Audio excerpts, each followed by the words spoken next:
Halo semua, kembali lagi di channel Bochnime. Sebelum kita mulai, klik tombol subscribe dan aktifkan notifikasinya supaya kalian tidak ketinggalan info dan teori terbaru mengenai One Piece. Sekarang lanjut ke pembahasan. Kali ini Mimin Bochnime melanjutkan scene selanjutnya. Oh ya, sebelum biar terus bisa berinteraksi dengan kalian, subscribe di channel ini ya, dan bantu ramein video Mimin juga. Oke, yuk kita bikin One Piece makin rame lagi.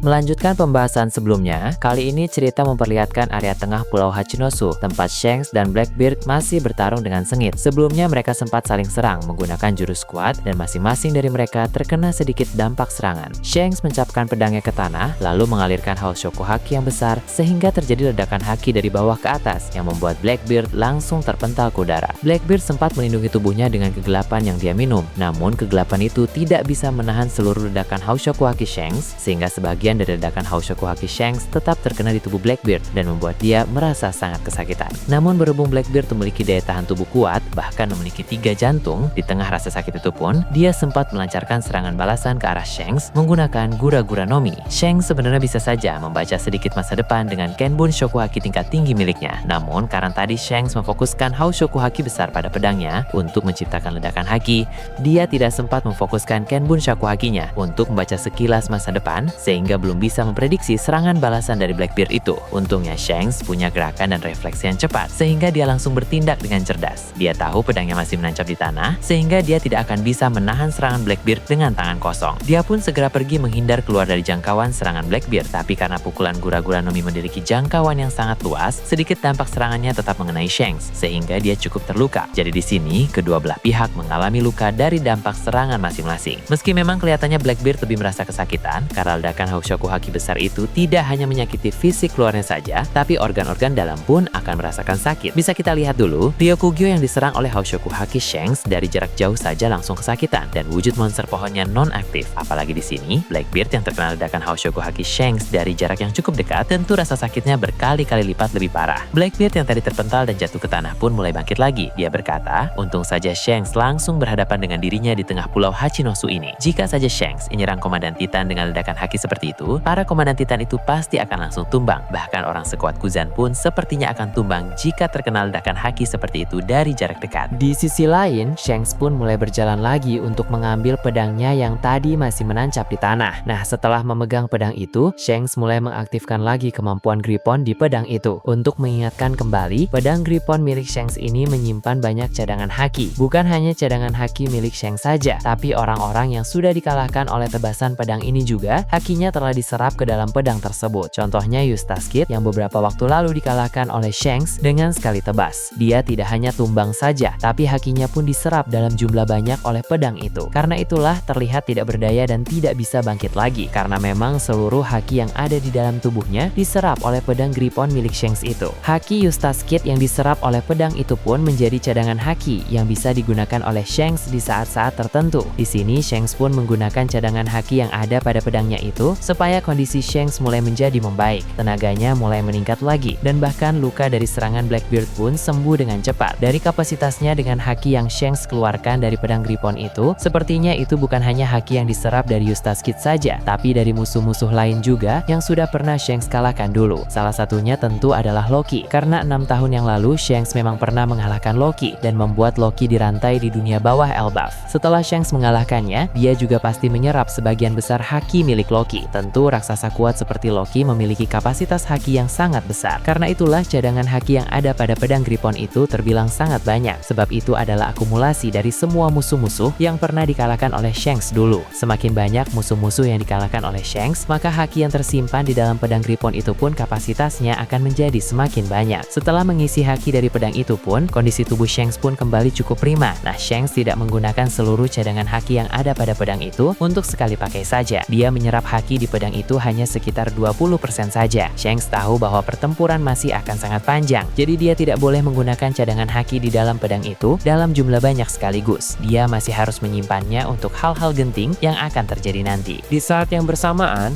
Blackbeard juga sudah bangkit lagi dan berjalan ke arah Shanks. Blackbeard berkata, tadinya dia terlalu mengkhawatirkan kehadiran Mihawk yang akan menjadi ancaman, sampai dirinya lupa bahwa Shanks yang ada di hadapannya ini pun adalah ancaman besar. Meski Shanks tidak memiliki teknik tebasan kegelapan seperti Mihawk yang bisa menjadi kontra alami Blackbeard, tapi Haoshoku haki milik Shanks juga sangat berbahaya. Shanks pun menanggapi dengan bilang, "Kalau begitu, bukankah ini waktunya kau menggunakan buah iblis ketigamu?" Blackbeard tertawa dan berkata, "Dari mana kau mendapatkan informasi semacam itu? Tidak ada satupun pihak luar yang pernah melihat dirinya menggunakan buah iblis ketiganya itu." Shanks menjawab, "Tidak penting dari mana dia tahu soal itu. Yang pasti Blackbeard memang identik dengan angka 3. Lambang bajak lautnya memiliki 3 tengkorak. Blackbeard juga memiliki 3 jantung di tubuh anehnya itu. Jadi sudah pasti dia juga akan memiliki 3 kekuatan buah iblis yang berbeda." Blackbeard tidak menjawab ketika mendengar perkataan dari Shanks itu. Namun dia bicara dalam hati, ada suatu kondisi tertentu yang harus dipenuhi agar bisa menggunakan buah iblis ketiganya itu. Kondisi tertentu itu sudah hampir terpenuhi sepenuhnya, sehingga tak lama lagi Blackbeard bisa segera menggunakannya. Kemudian, cerita berpindah ke area lain yang tak jauh dari area tengah kota Pulau Hachinosu. Di sana Mihawk dan Ben Beckman melancarkan serangan secara bersamaan ke arah Vasco Shot yang lari dari pertempuran. Usai 2 kapten kuat dari aliansi Blackbeard dikalahkan oleh Mihawk dan Ben Beckman, namun secara tiba-tiba muncul 2 orang yang menangkis serangan dari mereka berdua. 2 orang itu tak lain adalah Shiryu dan Avalo Pizarro yang sudah turun ke sana untuk terjun langsung ke medan pertempuran. Vasco Shot yang melihat mereka pun menyadari bahwa ada yang tidak biasa dengan 2 rekannya itu, sehingga dia bertanya apa yang sudah terjadi. Kemudian diperlihatkan kilas balik singkat yang memperlihatkan kejadian beberapa waktu yang lalu. Beberapa saat sebelumnya, Avalo Pizarro sedang berada di suatu ruangan bangunan tengkorak, tempat biasa dia mengendalikan dan memantau Pulau Hachinosu. Dia bisa melihat Mihawk dan Ben Beckman yang telah mengalahkan semakin banyak musuh. Avalo Pizarro tahu, mau tidak mau mereka berdua harus segera dihadapi, karena akan berbahaya jika terus dibiarkan begitu saja. Namun, Avalo memilih untuk tidak menyerang dengan cara mengendalikan Pulau Hachinosu. Buah iblis Shimashima no Mi yang dia konsumsi memang memberi kekuatan yang sangat besar, tapi juga memiliki kelemahan yang sangat serius. Ketika dia bergabung dengan sebuah pulau, maka pulau itu akan menjadi tubuhnya sendiri. Dengan begitu, saat bagian tangan, kepala, atau kaki dari pulau tersebut diserang oleh para musuh, maka tubuh asli Avalo Pizarro pun akan menerima dampak dari serangan itu. Avalo tahu bukan ide bagus untuk menyatu dengan pulau lalu menyerang orang sekelas Mihawk dan Ben Beckman. Mereka hanya akan melancarkan serangan balik terhadap Pulau Hachinosu, yang mana itu akan sangat buruk untuk Avalo Pizarro itu sendiri. Maka dia lebih baik turun langsung dan memikirkan strategi lain di bawah sana, seperti bekerja sama dengan para komandan Titan yang lain. Ketika dia turun dari ruangan tengkorak, dia melihat Shiryu yang memasuki ruangan pribadi Dokyu. Avalo pun mulai segera mengikutinya. Di dalam ruangan tersebut, ternyata Shiryu meminum ramuan ajaib untuk meningkatkan stamina dan kekuatannya. Nah, Avalo pun terkejut lalu bilang kepada Shiryu, seharusnya Shiryu tahu bahwa ramuan itu memiliki efek samping yang sangat berbahaya dan khasiatnya juga tidak muncul secara permanen, melainkan hanya akan meningkatkan stamina dan kekuatan dalam jangka waktu tertentu saja. Shiryu pun menanggapinya dengan bilang, tentu saja dia dan semua komandan Titan tahu soal itu. Namun ada suatu alasan kuat mengapa Shiryu mau meminum ramuan itu. Hal tersebut dipicu oleh kedatangan Mihawk di Pulau Hachinosu. Sebagai seorang pendekar pedang, Shiryu merasa bahwa dirinya harus mengambil bagian penting dalam pertarungan melawan si mata elang itu. Namun masalahnya, kondisi Shiryu sekarang sudah kelelahan dan juga terluka akibat beberapa pertarungan sebelumnya. Nah, dalam kondisi yang prima saja, dia belum tentu bisa menang melawan Mihawk. Apalagi dalam kondisi yang kelelahan seperti itu, dia tidak akan punya kesempatan untuk memberi perlawanan kepada Mihawk. Maka cara terbaik yang bisa dilakukan sekarang adalah menstimulasi tubuhnya dengan ramuan milik Dokyu. Shiryu tidak lagi peduli soal efek samping yang menyakitkan itu, karena yang penting adalah bisa menghadapi Mihawk dalam pertarungan secara maksimal. Avalo Pizarro pun lalu mengingat kembali momen di mana Ben Beckman mengalahkannya beberapa waktu yang lalu, sehingga sampai sekarang kondisi Avalo Pizarro pun belum 100%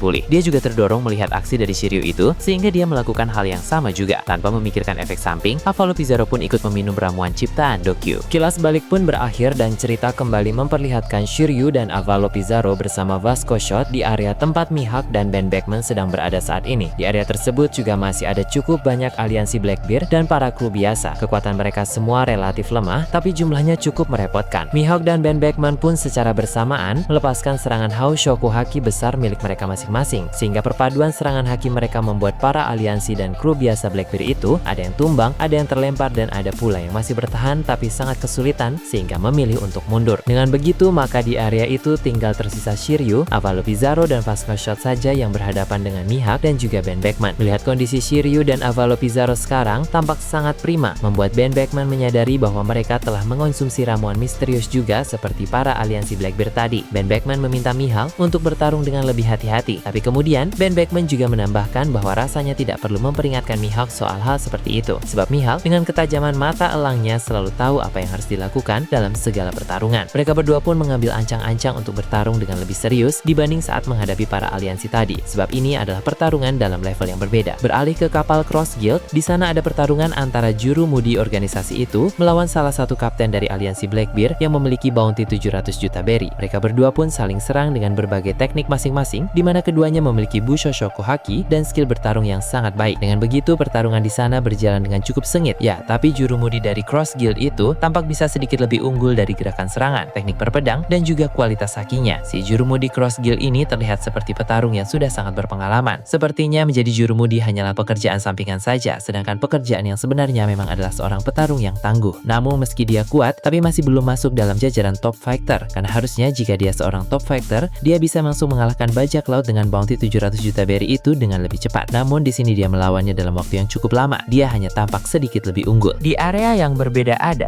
Vice Admiral Smoker dan Vice Admiral Momousagi yang masih bertarung melawan banyak musuh di sana. Tapi tiba-tiba Vanderbilt muncul di hadapan mereka berdua. Vanderbilt juga mengusir para aliansi Blackbeard dan para kru biasa bajak laut Blackbeard yang sedang bertempur di tempat itu. Karena menurutnya, mereka semua hanya akan mengganggu saja. Orang-orang itu pun menuruti perkataan Vanderbilt, sebab mereka tahu jika mereka tidak melakukan apa yang Vanderbilt suruh, maka mungkin saja mereka malah akan diserang oleh sang manusia ikan legendaris tersebut. Jadi memang mereka lebih baik pergi. Smoker dan Momousagi pun cemas dengan kehadiran Vanderbilt di sana. Mereka berdua tahu bahwa mereka bukan tandingan dari mantan kru bajak laut Rocks itu. Vanderbilt memiliki level kekuatan yang berbeda dari mereka berdua, apalagi sekarang dia dalam kondisi yang lebih kuat dibanding saat dia dalam kondisi normal. Nah, karena sekarang ini dia telah meminum ramuan milik Dokyu yang menambah stamina dan juga kekuatan secara instan. Jadi jelas bahwa Vanderbilt yang saat ini lebih kuat dari sebelumnya. Meski begitu, Smoker dan Momousagi pun tetap harus bertarung melawannya dengan semaksimal mungkin. Beralih ke tempat lain yang jauh dari sana, kelanjutan pertempuran di Mary Joyce juga akan kembali mendapat sorotan. Dragon menyadari bahwa haki milik Valkyrie dan Jupiter sudah semakin menipis usai memakai serangan kombinasi beberapa waktu yang lalu, sehingga dia pun bilang pada Sabo untuk mengambil kesempatan ini dalam menyerang mereka sekuat tenaga. Dengan begitu, sekarang Dragon dan Sabo akan mendominasi dalam menyerang, sedangkan dua Gorosei itu lebih fokus untuk terus bertahan. Ini kebalikan dari situasi sebelumnya, di mana Dragon dan Sabo fokus bertahan